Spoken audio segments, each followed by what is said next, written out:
Deutéronome, chapitre 4. Maintenant, Israël, écoute les lois et les ordonnances que je vous enseigne. Mettez-les en pratique, afin que vous viviez, et que vous entriez en possession du pays que vous donne l'Éternel, le Dieu de vos pères. Vous n'ajouterez rien à ce que je vous prescris, et vous n'en retrancherez rien. Mais vous observerez les commandements de l'Éternel, votre Dieu, tels que je vous les prescris. Vos yeux ont vu ce que l'Éternel a fait à l'occasion de Baal-Péor. L'Éternel, ton Dieu, a détruit du milieu de toi tous ceux qui étaient allés après Baal-Péor. Et vous, qui vous êtes attachés à l'Éternel, à votre Dieu, vous êtes aujourd'hui tous vivants. Voici, je vous ai enseigné des lois et des ordonnances, comme l'Éternel, mon Dieu, me l'a commandé, afin que vous les mettiez en pratique dans le pays dont vous allez prendre possession. Vous les observerez et vous les mettrez en pratique. Car ce sera là votre sagesse et votre intelligence aux yeux des peuples, qui entendront parler de toutes ces lois et qui diront, « Cette grande nation est un peuple absolument sage et intelligent. » Quelle est, en effet, la grande nation qui a des dieux aussi proches que l'Éternel, notre Dieu, l'est de nous toutes les fois que nous l'invoquons? Et quelle est la grande nation qui a des lois et des ordonnances justes, comme toute cette loi que je vous présente aujourd'hui? Seulement, prends garde à toi et veille attentivement sur ton âme, tous les jours de ta vie, de peur que tu n'oublies les choses que tes yeux ont vues et qu'elles ne sortent de ton cœur. Enseigne-les à tes enfants et aux enfants de tes enfants. Souviens-toi du jour où tu te présentas devant l'Éternel, ton Dieu, à Horeb, lorsque l'Éternel me dit, « Assemble auprès de moi le peuple. Je veux leur faire entendre mes paroles, afin qu'ils apprennent à me craindre tout le temps qu'ils vivront sur la terre, et afin qu'ils les enseignent à leurs enfants. Vous vous approchâtes et vous vous tîntes au pied de la montagne. La montagne était embrasée, et les flammes s'élevaient jusqu'au milieu du ciel.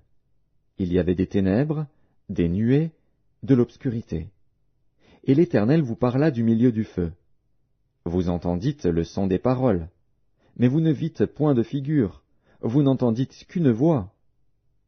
Il publia son alliance, qu'il vous ordonna d'observer, les 10 commandements, et il les écrivit sur 2 tables de pierre. En ce temps-là, l'Éternel me commanda de vous enseigner des lois et des ordonnances, afin que vous les mettiez en pratique dans le pays dont vous allez prendre possession.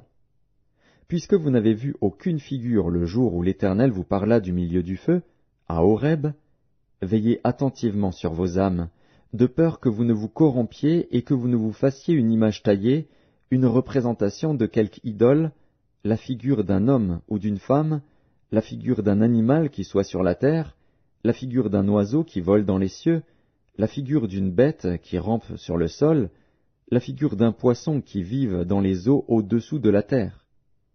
Veille sur ton âme, de peur que, levant tes yeux vers le ciel, et voyant le soleil, la lune et les étoiles, toute l'armée des cieux, tu ne sois entraîné à te prosterner en leur présence et à leur rendre un culte. Ce sont des choses que l'Éternel, ton Dieu, a données en partage à tous les peuples, sous le ciel tout entier. Mais vous, l'Éternel vous a pris, et vous a fait sortir de la fournaise de fer de l'Égypte, afin que vous fussiez un peuple qui lui appartint en propre, comme vous l'êtes aujourd'hui. Et l'Éternel s'irrita contre moi, à cause de vous, et il jura que je ne passerai point le Jourdain, et que je n'entrerai point dans le bon pays que l'Éternel, ton Dieu, te donne en héritage. Je mourrai donc en ce pays-ci, je ne passerai point le Jourdain, mais vous le passerez, et vous posséderez ce bon pays.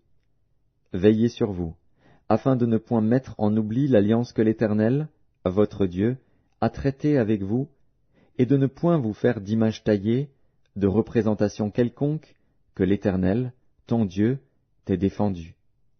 Car l'Éternel, ton Dieu, est un feu dévorant, un Dieu jaloux. Lorsque tu auras des enfants, et des enfants de tes enfants, et que vous serez depuis longtemps dans le pays, si vous vous corrompez, si vous faites des images taillées, des représentations de quoi que ce soit, si vous faites ce qui est mal aux yeux de l'Éternel, votre Dieu, pour l'irriter, j'en prends aujourd'hui à témoin contre vous le ciel et la terre, vous disparaîtrez par une mort rapide du pays dont vous allez prendre possession au-delà du Jourdain, vous n'y prolongerez pas vos jours, car vous serez entièrement détruits. L'Éternel vous dispersera parmi les peuples, et vous ne resterez qu'un petit nombre au milieu des nations où l'Éternel vous emmènera. Et là, vous servirez des dieux, ouvrages de main d'homme, du bois et de la pierre, qui ne peuvent ni voir, ni entendre, ni manger, ni sentir. C'est de là aussi que tu chercheras l'Éternel, ton Dieu, et que tu le trouveras, si tu le cherches de tout ton cœur et de toute ton âme. Au sein de ta détresse, toutes ces choses t'arriveront. Alors, dans la suite des temps, tu retourneras à l'Éternel, ton Dieu, et tu écouteras sa voix. Car l'Éternel, ton Dieu, est un Dieu de miséricorde, qui ne t'abandonnera point et ne te détruira point. Il n'oubliera pas l'alliance de tes pères, qu'il leur a jurée. Interroge les temps anciens qui t'ont précédé, depuis le jour où Dieu créa l'homme sur la terre, et d'une extrémité du ciel à l'autre. Y eut-il jamais si grand événement, et a-t-on jamais ouï chose semblable? Fut-il jamais un peuple qui entendit la voix de Dieu parlant du milieu du feu, comme tu l'as entendu, et qui soit demeuré vivant? Fut-il jamais un Dieu qui essaya de venir prendre à lui une nation du milieu d'une nation, par des épreuves, des signes, des miracles et des combats, à main forte et à bras étendus, et avec des prodiges de terreur, comme l'a fait pour vous l'Éternel, votre Dieu, en Égypte et sous vos yeux? Tu as été rendu témoin de ces choses, afin que tu reconnusses que l'Éternel est Dieu, qu'il n'y en a point d'autre. Du ciel, il t'a fait entendre sa voix pour t'instruire. Et, sur la terre, il t'a fait voir son grand feu, et tu as entendu ses paroles du milieu du feu. Il a aimé tes pères, et il a choisi leur postérité après eux. Il t'a fait lui-même sortir d'Égypte par sa grande puissance. Il a chassé devant toi des nations supérieures en nombre et en force, pour te faire entrer dans leur pays, pour t'en donner la possession, comme tu le vois aujourd'hui. Sache donc en ce jour, et retiens dans ton cœur que l'Éternel est Dieu, en haut dans le ciel et en bas sur la terre, et qu'il n'y en a point d'autre. Et observe ces lois et ces commandements que je te prescris aujourd'hui, afin que tu sois heureux, toi et tes enfants après toi, et que tu prolonges désormais tes jours dans le pays que l'Éternel, ton Dieu, te donne. Alors Moïse choisit 3 villes de l'autre côté du Jourdain, à l'Orient, afin qu'elles servissent de refuge aux meurtriers qui auraient involontairement tué son prochain, sans avoir été auparavant son ennemi, et afin qu'il pût sauver sa vie en s'enfuyant dans l'une de ces villes. C'étaient Bétser, dans le désert, dans la plaine, chez les Rubénites, Ramoth, en Galaad, chez les Gadites, et Golan, en Basan, chez les Manassites. C'est ici la loi que présenta Moïse aux enfants d'Israël. Voici les préceptes, les lois et les ordonnances que Moïse prescrivit aux enfants d'Israël après leur sortie d'Égypte.